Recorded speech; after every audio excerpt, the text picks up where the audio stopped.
ये लड़का कोई आम इंसान नहीं है। उसके अंदर ऐसी ताकत है जो किसी इंसान के पास नहीं हो सकती, चाहे वह कितना भी घायल क्यों ना हो जाए। जैसे ही उसका शरीर पानी को छूता है, उसकी सारी चोटें तेजी से भरने लगती हैं। वह सिर्फ पानी में सांस ही नहीं ले सकता, बल्कि पानी को अपनी मर्जी से कंट्रोल भी कर सकता है। जरूरत पड़ने पर वह पानी की ऐसी दीवार खड़ी कर देता है जिसे कोई दुश्मन तोड़ नहीं सकता। यहाँ तक कि साधारण पानी को भी वह खतरनाक समुद्री लहरों में बदल सकता है, जो पूरी दुनिया में तबाही मचा सकती है। ये लड़का है पर्सी, जो समुद्र के देवता पोसाइडन का बेटा है। कहानी उस दुनिया की है जहाँ 3 महान देवता पूरी दुनिया की रक्षा करते थे। ज्यूस, जो सभी देवताओं का राजा था, पोसाइडन समुद्र का सबसे शक्तिशाली देवता, और हेडिस, जो पाताल लोक का मालिक था। लेकिन इन तीनों में एक कमजोरी थी, उन्हें इंसानी औरतों से प्यार हो जाता था। इसी वजह से दुनिया में कई डेमीगॉड पैदा हुए, जो आधे इंसान और आधे देवता है। पर्सी भी उन्हीं में से एक था। उसकी माँ इंसान थी, लेकिन उसका पिता समुद्र का देवता पोसाइडन था। हालांकि पर्सी ने अपने पिता को कभी नहीं देखा था, फिर भी बचपन से उसके अंदर अजीब शक्तियाँ दिखाई देने लगी थी। वह घंटों तक पानी के अंदर सांस रोक सकता था। उसके दोस्त यह देखकर हैरान रह जाते थे। एक दिन स्कूल की तरफ से बच्चों को म्यूजियम घुमाने ले जाया गया। सब कुछ बिल्कुल सामान्य लग रहा था,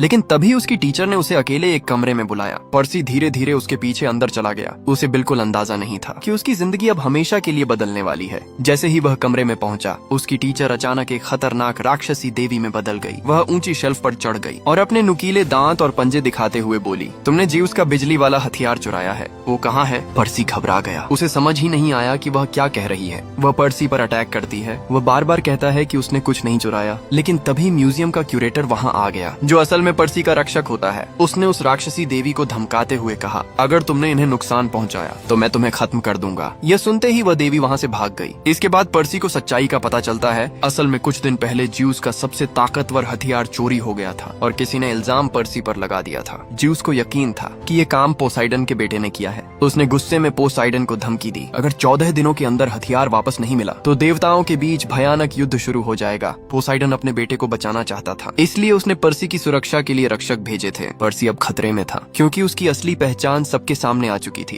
क्यूरेटर ने जल्दी से एक जादुई पेन पर्सी को दिया, जो असल में एक शक्तिशाली तलवार थी। उसने कहा, अब यहाँ रुकना सुरक्षित नहीं है, इसलिए उसके रक्षक ने उसे एक खास जगह ले जाने का फैसला किया, जिसका नाम था डेमीगॉड कैंप। वह जगह जहाँ देवताओं के बच्चे सुरक्षित रहते थे। पर्सी का दोस्त उसे लेकर तुरंत वहाँ से निकल गया। सबसे पहले वे उसके घर पहुँचे। पर्सी की माँ पहले से डरी हुई थी। वह तुरंत उनके साथ जाने के लिए तैयार हो गई। रास्ते में उसने पर्सी को पूरी सच्चाई बताई। उसने कहा, तुम्हारे पिता ने हमें कभी छोड़ना नहीं चाहा था, लेकिन ज्यूस के डर की वजह से वह कभी तुम्हारे पास नहीं आ सके। पर्सी अभी यह सब समझने की कोशिश ही कर रहा था कि तभी अचानक आसमान से एक विशाल सांड नीचे आ गिरा। उसकी आंखें आग की तरह जल रही थी और उसका शरीर किसी राक्षस जैसा लग रहा था। सांड को देखकर सबके होश उड़ गए। टक्कर इतनी भयानक थी, गाड़ी सड़क से पलट गई। कुछ देर तक किसी को समझ ही नहीं आया कि आखिर अभी हुआ क्या था। लेकिन तभी पर्सी की नजर दूर मैदान पर और वह यह देखकर डर गया। सैकड़ों जंगली सांड पूरी रफ्तार से उनकी तरफ भागते चले आ रहे थे। ये नजारा किसी बुरे सपने जैसा था। उसी समय उसका दोस्त अचानक अपनी पैंट नीचे खींच देता है। अब उसके पास अपनी असली पहचान छिपाने का समय नहीं था। असल में वह पूरी तरह इंसान नहीं था। उसके पैरों की जगह बकरी जैसे पैर थे। उसने जोरदार लात मारकर गाड़ी की खिड़की तोड़ दी और तीनों जल्दी से बाहर निकल गए। लेकिन खतरा अभी खत्म नहीं हुआ था, क्योंकि मिनोटॉर तेजी से उनके और करीब आता जा रहा था। तीनों डर के मारे भागते रहे और आखिरकार किसी तरह डेमीगॉड अकादमी के गेट तक पहुंच गए। लेकिन तभी एक भयानक सच सामने आया। पर्सी की माँ इंसान थी और इंसानों को उस अकादमी के अंदर जाने की इजाजत नहीं थी। पर्सी घबराकर बोला, मैं आपको छोड़कर अंदर नहीं जाऊंगा। लेकिन उसकी माँ ने रोते हुए कहा, तुम्हें जाना होगा, यही तुम्हारी तकदीर है। तभी अचानक मिनोटॉर वहाँ पहुँच गया। उसने पर्सी की माँ को अपने विशाल हाथों से पकड़ लिया और अगले ही पल वह राख बनकर हवा में गायब हो गई। अपनी माँ को मरते देखकर पर्सी का गुस्सा फूट पड़ा। वह बिना कुछ सोचे सीधे मिनोटॉर पर टूट पड़ा। लेकिन ताकत में बहुत बड़ा फर्क था। मिनोटॉर ने एक ही वार में उसे जमीन पर पटक दिया। अब मिनोटॉर धीरे धीरे पर्सी की तरफ बढ़ रहा था, लेकिन तभी पर्सी ने अचानक उसे चकमा दे दिया और मिनोटॉर जाकर एक बड़े पेड़ से टकरा गया। उसके विशाल सींग पेड़ में बुरी तरह फंस गए। मिनोटॉर पूरी ताकत लगाकर खुद को छुड़ाने की कोशिश करने लगा। आखिरकार उसने अपने सींग तोड़कर खुद को आजाद कर लिया, लेकिन यही उसकी सबसे बड़ी गलती बन गई। पर्सी ने टूटे हुए सींग उठा लिए और पूरी ताकत से उन्हें मिनोटॉर के सीने में घुसा दिया। अगले ही पल वह खतरनाक राक्षस वहीं खत्म हो गया। लेकिन अपनी माँ को खोने का दर्द पर्सी सह नहीं पाया। वह बेहोश होकर जमीन पर गिर पड़ा। पूरा 3 दिन तक वह सोता रहा। जब उसकी आंख खुली उसे लगा शायद यह सब एक सपना था। लेकिन तभी उसकी नजर अपने दोस्त के बकरी जैसे पैरों पर गई और उसे समझ आ गया यह सब सच था। उसकी माँ सच में मर चुकी थी।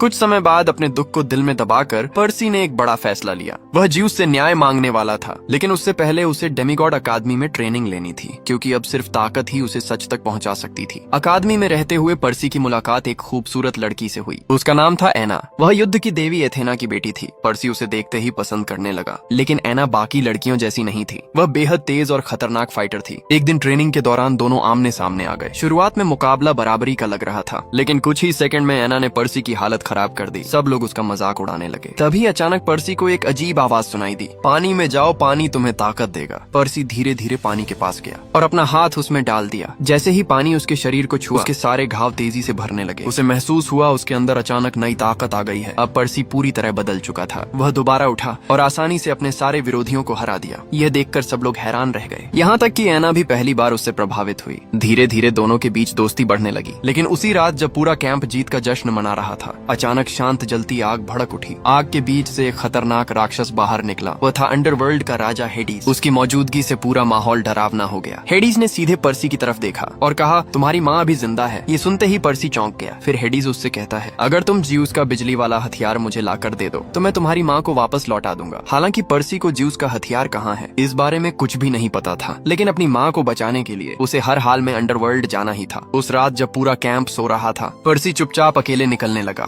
लेकिन तभी उसके दोनों दोस्त वहाँ आ गए। एना ने साफ कहा, अब यह मिशन सिर्फ तुम्हारा नहीं है, हम भी तुम्हारे साथ चलेंगे। फिर एना को एक इंसान याद आया जो उनकी मदद कर सकता था। वे तीनों तुरंत ल्यूक के पास पहुंचे। ल्यूक मैसेंजर गॉड हर्मीस का बेटा था और उसे अंडरवर्ल्ड का रास्ता पता था। ल्यूक ने उन्हें चेतावनी देते हुए कहा, नर्क के अंदर जाना मुश्किल नहीं है, असली समस्या वहाँ से जिंदा वापस आना है। फिर उसने उन्हें एक जरूरी बात बताई, अगर उन्हें अंडरवर्ल्ड से बाहर निकलना है तो पहले 3 जादुई हरे मोती ढूंढने होंगे। वही मोती उन्हें मौत की दुनिया से बाहर ला सकते थे। इसके बाद ल्यूक ने पर्सी को एक खास तोहफा दिया, उड़ने वाले जूतों की एक जोड़ी और एक जादुई ढाल। अगली सुबह तीनों अपने सफर पर निकल पड़े। मैप के हिसाब से पहला हरा मोती एक पुरानी एंटीक दुकान में छिपा हुआ था। दूर से वह दुकान पूरी तरह टूटी फूटी लग रही थी, जैसे वहाँ कई सालों से कोई आया ही न हो। लेकिन अंदर का नजारा और भी डरावना था। पूरी दुकान में पत्थर की अजीब मूर्तियां रखी हुई थीं। हर मूर्ति के चेहरे पर डर साफ दिखाई दे रहा था। यह देखकर पर्सी का दोस्त अचानक घबरा गया, क्योंकि उन मूर्तियों में से एक उसके अपने चाचा की थी। अब उन्हें समझ आ चुका था, यह जगह बिल्कुल भी सामान्य नहीं थी। यह जगह मेडुसा का अड्डा है, वही खतरनाक राक्षसी औरत जिसकी आंखों में देखने वाला इंसान पत्थर बन जाता था। तभी अचानक एक खूबसूरत औरत धीरे धीरे उनके सामने आई। उसने अपनी आंखों पर काला चश्मा पहन रखा था, लेकिन जैसे ही उसने अपना चश्मा उतारा, तीनों ने तुरंत अपनी आंखें बंद कर लीं। उसी समय वहाँ से गुजर रही एक औरत ने गलती से मेडुसा की तरफ देख लिया और अगले ही पल वह पत्थर की मूर्ति बन गई। मेडुसा चालाकी से उन्हें अपनी बातों में फंसाने लगी ताकि वे उसकी आंखों में देख लें। लेकिन पर्सी ने तुरंत एक तरीका सोच लिया। उसने अपने फोन की स्क्रीन में मेडुसा का रिफ्लेक्शन देखा और उसी के सहारे तलवार चलाकर उसका सिर काट दिया, जिससे मेडुसा खत्म हो चुकी थी। फिर पर्सी ने उसकी कलाई से पहला हरा मोती निकाल लिया और मेडुसा के कटे हुए सिर को एक बैग में रख लिया। कुछ देर बाद तीनों दूसरी जगह पहुंचे। उन्होंने रात होने का इंतजार किया ताकि कोई उन्हें देख न सके। फिर उन्होंने अपना मिशन शुरू किया। पर्सी ने अपने उड़ने वाले जूते पहने और तेजी से ऊपर उड़ गया। आखिरकार उसने दूसरी मूर्ति के पास छिपा हरा मोती निकाल लिया। सब कुछ आसान लग रहा था, लेकिन तभी पीछे से एक डरावनी आवाज आई, हम तुम्हारा ही इंतजार कर रहे थे मिस्टर पर्सी।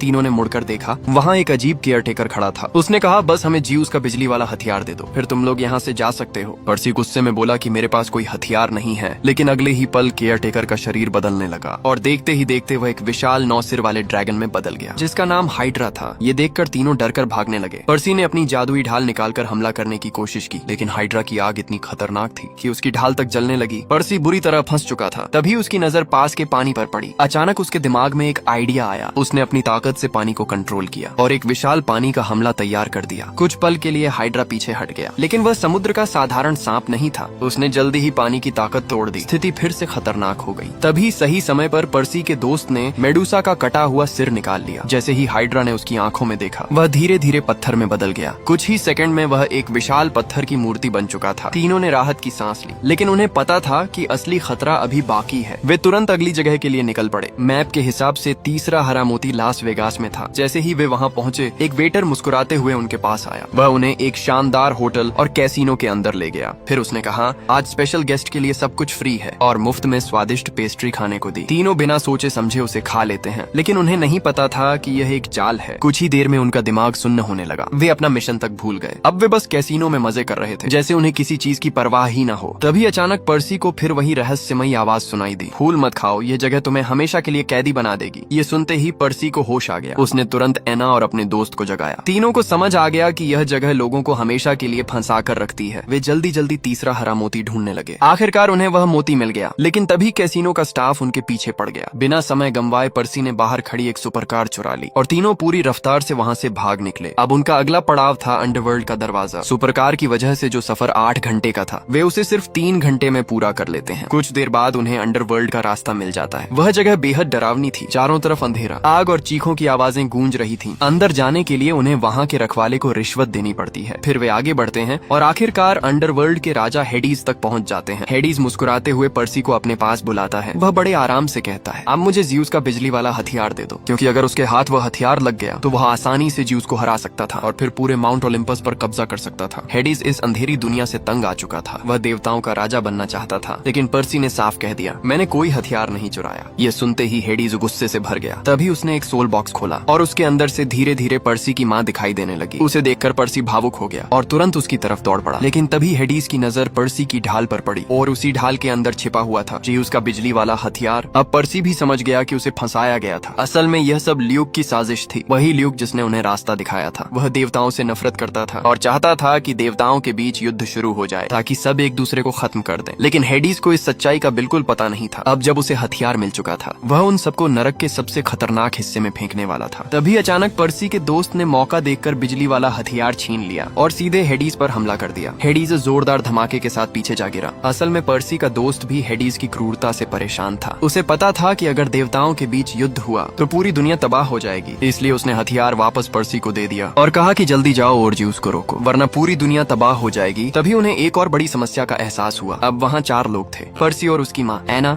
और उसका दोस्त, लेकिन उनके पास सिर्फ 3 हरे मोती थे। मतलब उनमें से एक को अंडरवर्ल्ड में ही रुकना पड़ता। शुरुआत में पर्सी खुद रुकने वाला था, लेकिन उसके दोस्त ने उसे रोक दिया। उसने कहा कि तुम्हें दुनिया बचानी है, मैं यहीं रुक जाऊंगा। पर्सी मजबूर था, लेकिन उसने अपने दोस्त को बचाने की कसम खाई और भारी दिल से मोती इस्तेमाल कर लिया और अगले ही पल वे सीधे माउंट ओलंपस पहुंच गए। लेकिन असली खतरा अभी बाकी था, क्योंकि ल्यूक पहले से वहां उनका इंतजार कर रहा था। जैसे ही पर्सी वहां पहुंचा, ल्यूक ने उस पर हमला कर दिया। उसने पर्सी को जोरदार लात मारकर दूर फेंक दिया, फिर बिजली वाला हथियार छीन लिया। अब उसके हाथ में देवताओं की सबसे खतरनाक ताकत थी। उसकी शक्ति इतनी बढ़ चुकी थी कि कोई भी उसके सामने टिक नहीं पा रहा था। लेकिन मुश्किल समय में पर्सी ने एक बार फिर अपने अंदर छिपी समुद्र की ताकत को महसूस किया। अचानक आसपास के सारे पानी के टैंक फटने लगे। हर तरफ पानी ही पानी फैल गया। कुछ ही सेकंड में पूरा इलाका समुद्री तूफान जैसा बन गया। ल्यूक फिर भी लड़ता रहा, लेकिन पर्सी ने पानी की विशाल लहरें उठाई और उसे पूरी तरह डुबो दिया। पानी शांत होने के बाद भी ल्यूक हार मानने को तैयार नहीं था। तभी पर्सी ने पहली बार अपने पिता पोसाइडन का दिव्य त्रिशूल बुलाया। त्रिशूल हाथ में आते ही उसकी ताकत कई गुना बढ़ गई और एक ही बार में ल्यूक दूर समुद्र में जा गिरा। लेकिन तभी एक और बड़ा खतरा सामने आने वाला था। अब ज्यूस और पोसाइडन के बीच तय समय खत्म होने में सिर्फ 2 मिनट बचे थे। पूरा माउंट ओलंपस युद्ध के माहौल में बदल चुका था। चारों तरफ बिजली चमक रही थी, आसमान गरज रहा था और सभी देवता तनाव में खड़े थे। पोसाइडन और एथेना लगातार ज्यूस को समझाने की कोशिश कर रहे थे। वे चाहते थे कि युद्ध रुक जाए, लेकिन घमंड में चूर ज्यूस किसी की बात सुनने को तैयार नहीं था। उसने फैसला कर लिया था कि आज युद्ध होकर रहेगा। जैसे ही ज्यूस युद्ध का ऐलान करने वाला था, तभी अचानक पीछे से एक आवाज गूंजी, रुक जाइए। सबकी नजरें पीछे मुड़ी। वो पर्सी था। वह तेजी से आगे आया और ज्यूस का बिजली वाला हथियार उसके सामने रख दिया। पूरा माहौल अचानक शांत हो गया। फिर पर्सी ने सारी सच्चाई बता दी, कैसे ल्यूक ने सबको धोखा दिया, कैसे उसने देवताओं के बीच युद्ध करवाने की साजिश रची। ये सुनकर ज्यूस पहली बार चुप हो गया। उसे एहसास हुआ कि उसने पर्सी को गलत समझा था। वह लड़का चोर नहीं था, बल्कि पूरी दुनिया को बचाने वाला इंसान था। अपनी गलती सुधारने के लिए ज्यूस ने पर्सी से एक वादा किया। उसने कहा, तुम्हारे दोस्त को अंडरवर्ल्ड से वापस लाया जाएगा। ये सुनते ही पर्सी की आंखों में खुशी आ गई। इसके बाद ज्यूस ने बाकी सभी देवताओं को वहाँ से जाने को कहा, ताकि पर्सी और पोसाइडन अकेले बात कर सकें। कई सालों बाद पिता और बेटा पहली बार आमने सामने खड़े थे। पर्सी के मन में अपने पिता के लिए बहुत गुस्सा था, क्योंकि उसे हमेशा लगता था कि उसके पिता ने उसे और उसकी माँ को अकेला छोड़ दिया। लेकिन पोसाइडन ने शांत आवाज में कहा, मैं हमेशा तुम्हारे साथ था, बस तुम्हारी रक्षा के लिए दूर रहना पड़ा। यह सुनकर पर्सी का गुस्सा धीरे धीरे खत्म हो गया। आखिरकार उसने अपने पिता को माफ कर दिया और दोनों के बीच सालों की दूरी खत्म हो गई। कुछ समय बाद पर्सी वापस डेमीगॉड अकादमी लौट आया। वहाँ उसका दोस्त भी सुरक्षित वापस आ चुका था। ज्यूस ने अपना वादा निभाया था। अब सब कुछ पहले जैसा होने लगा था और दूसरी तरफ पर्सी और एना पहले से और करीब आ चुके थे। दोनों अब खुशी से अपनी नई जिंदगी जी रहे थे और इसी के साथ ये मूवी खत्म हो जाती है और